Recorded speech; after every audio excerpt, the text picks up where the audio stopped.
Welcome to T24/7.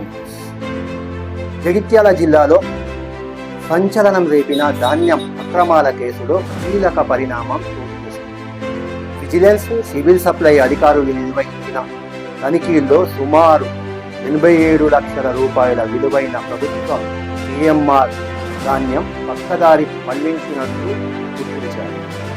జిల్లా collector Satyaprasad ఆదేశాల మేరకు Abhayanjaneya Sai rice mill, Sri Balaji industries, Lakshmi Ganapathi industries యాజమాన్యంపై జగిత్యాల రూరల్ పోలీస్ స్టేషన్లో క్రిమినల్ కేసులు నమోదు. ఇదే విషయంపై మనతో చర్చించే రైతుల సమస్యలపై నిరంతరం పోరాడే రైతు బాంధవులు, సామాజిక కార్యకర్త, ప్రజల సమస్యగా భావించి వాటి పరిష్కారం కోసం అంకిత భావంతో పనిచేసే నాయకులు, రైతుల సంక్షేమం, ప్రజాసేవే లక్ష్యంగా ముందుకు సాగుతున్న ఆకుల రంజిత్ మన స్టూడియోకి వచ్చారు. నమస్కారం రంజిత్ గారు. నమస్తేనండి. దాదాపు ఒక సంవత్సరం నుంచి మీరు రాష్ట్ర వ్యాప్తంగా కానీ జిల్లా వ్యాప్తంగా కానీ రైస్ మిల్లుల వడ్లు బకాయిలున్నా కూడా ప్యాడీ రైస్ అలౌడ్ చేస్తున్నారు. కొన్ని వేల కోట్లు, వందల కోట్లు బాకీలు ఉన్నాయని చెప్పి మీరు చాలా 9 నెలల నుంచి దాదాపు తిరుగుతారు. అవునండి. ఇప్పుడు జగిత్యాల జిల్లాల 3 రైస్ మిల్ల మీద విజిలెన్స్ వాళ్ళు దాడి చేసి 87 కోట్ల రూపాయల వడ్లు పక్కదారి పట్టినాయి అని చెప్పి కేసు చేయడానికి, దాని మీద మీ వివరణ కావాలని తెలిసింది. ఓకేనండి. గత సంవత్సరం కాలం పాటుగా నేను మొదటగా ఈ సిఎంఆర్ వడ్ల బకాయిలు మన జిల్లా వ్యాప్తంగా కానీ ఎన్ని ఉన్నాయనేది, ఎన్ని బకాయిలు ఉన్నాయనేది మనము కలెక్టర్ గారికి వినతి పత్రం ఇవ్వడం జరిగింది. కానీ దానిపై ఇక్కడి అధికారులు ఎలాంటి చర్యలు తీసుకోపోగా, అయితే మొదటగా మన జగిత్యాల జిల్లాలో ఉన్నటువంటి 110 రైస్ మిల్లుల్లో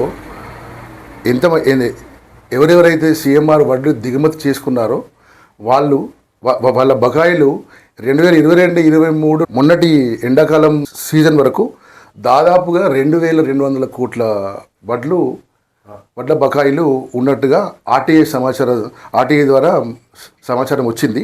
కానీ ఈ యొక్క 2-3 రోజుల కిందట విజిలెన్స్ ఎన్ఫోర్స్మెంట్ వేరే హైదరాబాద్ టీం వచ్చి చెక్ చేస్తే తప్ప వీళ్ళకు ఇన్ని రోజులు ఈ అధికారులు నిమ్మకు నీరెత్తినట్టు చూసిండ్రు.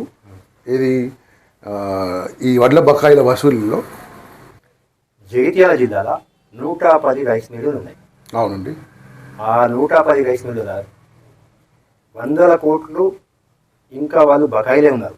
అవును, వాళ్ళకి బకాయిలు ఉన్నా కూడా అయితే ఇక్కడ జరిగే ప్రాబ్లం ఏంటంటే వాళ్ళు 2022 ప్రతి సీజన్కు కానీ వాళ్ళు బకాయిలు ఉన్నా కూడా వాళ్ళకు బలవంతంగా వడ్ల అలాట్మెంట్ అధికారులు చేస్తుండ్రు. అంటే ఇప్పుడు ఈ 3 రైస్ మిల్లు చేసుడు, వాళ్ళు దాడులు చేసుడు, కేసులు పెట్టుడు ఎందుకు? ఇంకా 107 రైస్ మిల్లు ఉన్నాయి కదా. ఇప్పుడు నేను అనేది అదే, ఇప్పుడు వీళ్ళు ఓన్లీ తూచా మామూలుగా జస్ట్ 2-3 రైస్ మిల్లు చేస్తే దొరుకుతూనే అంతుంది. ఇప్పుడు మనము ఈ మిగతా రైస్ మిల్లు ఏవైతే ఉన్నాయో ఆల్మోస్ట్ సిఎంఆర్ వడ్ల దిగుమతి ఎవరైతే చేసుకున్నారో వాళ్ళది కంపల్సరీ అధికారులు ఫిజికల్ వెరిఫికేషన్ చేస్తే ఎట్టి పరిస్థితుల్లో ఎంత ప్రజాధనం దుర్వినియోగం అయింది, ఎంత సిఎంఆర్ వడ్లు పక్కదారి పట్టినాయి అనేది చెడ్డతెల్లమైపోతుంది. అంటే 107 రైస్ మిల్లలో ఇంకా ఈ వడ్లని పక్కదారి పట్టి బకాయిలు ఉన్నాయని చెప్పి గ్యారంటీ అంటారు. 1000% ఉంటుంది. ఎందుకంటే ఆర్టీఐ ద్వారా నేను తెప్పించిన సమాచారం నా దగ్గర మొత్తం 33 జిల్లాలో ఉంది. కానీ నేను ఎస్పెషల్లీ జగిత్యాల జిల్లా గురించి మనం మాట్లాడితే జగిత్యాల జిల్లాలోనే ఈ 2022, 23, 24, 25, 26 సీజన్ ఐజాన్ ఎస్టర్డే వరకు కూడా టోటల్ దాదాపుగా 2200 కోట్లు మొత్తం బాకీ ఉన్నారు. రాష్ట్ర వ్యాప్తంగా, జిల్లా వ్యాప్తంగా, జగిత్యాల జిల్లా వ్యాప్తంగా ఒంటరిగా పోరు చేసారు రైస్ మిల్ల మీద. అవును. అంటే హైదరాబాద్ వేరు, కరీంనగర్ వేరు, జగిత్యాల కమిషనర్ కలిసినాము, అదే ఆర్టీఐ వేసారు, ఒంటరిగా పోరు చేసారు.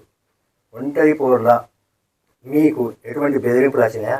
ఏమన్నా బెదిరింపులు కానీ లావాదేవీలు చేసుకోవాలని చెప్పి కానీ ఏమన్నా వచ్చినాయి? వస్తే మనం ఎందుకంటే మనం ఫైట్ చేసే ప్రజాధనం దుర్వినియోగం అవుతుంది అని చెప్పి మనం ఫైట్ చేస్తున్నాం ఫస్ట్కి వెళ్ళి. ఇప్పటికి కూడా ఇంకా మనం గత 9 నెలలుగా ఇప్పటికి కూడా ఇంకా మనము ఎప్పుడు కూడా మన ఇళ్ళకి బయటకు రాలే, కంటిన్యూ ఉన్నాం కాబట్టి నాకు తెలిసి ఈ 2-3 రోజుల్లో ఈ విజిలెన్స్ దాడులు జరగడం అనేది ఒక శుభ పరిణామమే.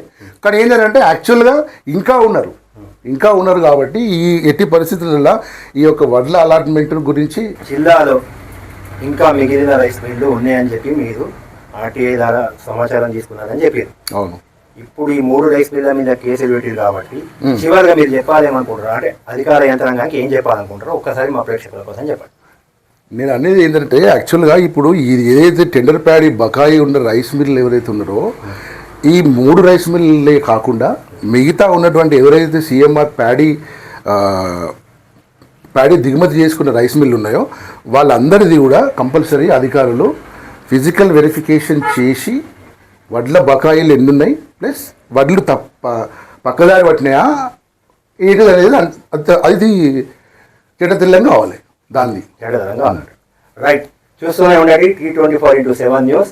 లైక్ చేయండి, సబ్స్క్రైబ్ చేయండి, షేర్ చేయండి.